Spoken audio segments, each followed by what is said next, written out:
This is Mrs. Fry with Story Time with Mrs. Fry. It's good to see you all this morning. Today we're going to be reading The 100 Dresses. This book was published in 1944. The author is Eleanor Estes and the illustrator is Lois Slobodkin.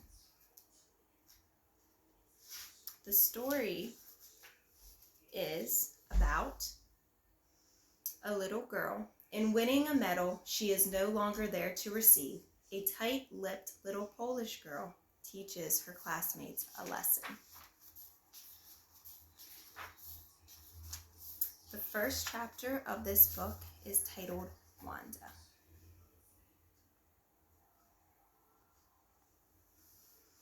Today, Monday, Wanda Petronsky was not in her seat. But nobody, not even Peggy and Madeline, the girls who started all the fun, noticed her absence. Usually Wanda sat in the next to the last seat in the last row in room 13. She sat in the corner of the room where the rough boys, who did not make good marks on their report cards, sat. The corner of the room where there was most scuffling of feet, most roars of laughter when anything funny was said, and most mud and dirt on the floor. Wanda did not sit there because she was rough and noisy. On the contrary, she was very quiet and rarely said anything at all, and nobody had ever heard her laugh out loud. Sometimes she twisted her mouth into a crooked sort of smile, but that was all. Nobody knew exactly why Wanda sat in that seat unless it was because she came all the way from Boggan's Heights, and her feet were usually caked with dry mud that she picked up coming down the country roads.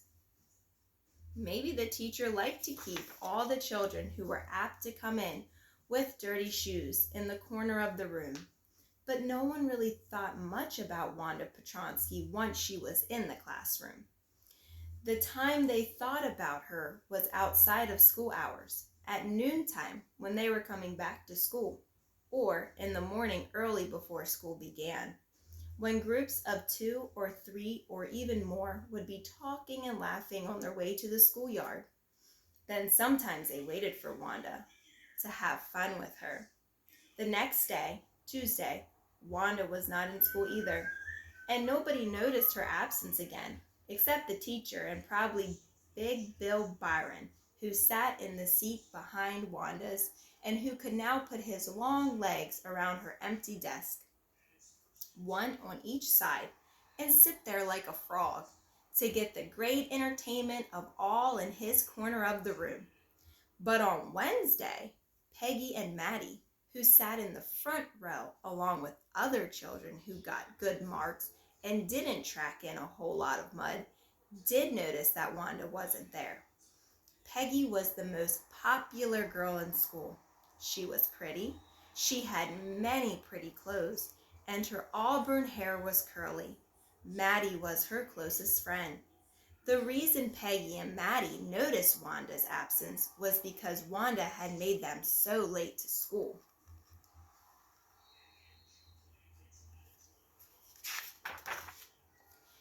They had waited and waited for Wanda to have some fun with her, and she just hadn't come.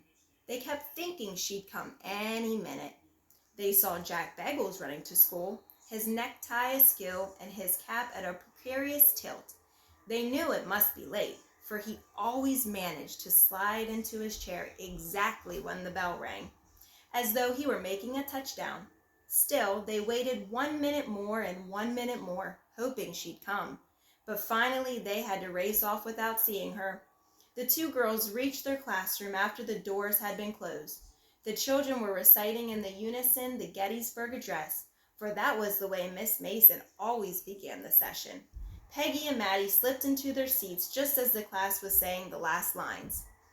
That these dead shall not have died in vain, that the nation shall, under God, have a new birth of freedom, and that government of the people, by the people, for the people, shall not perish from the earth.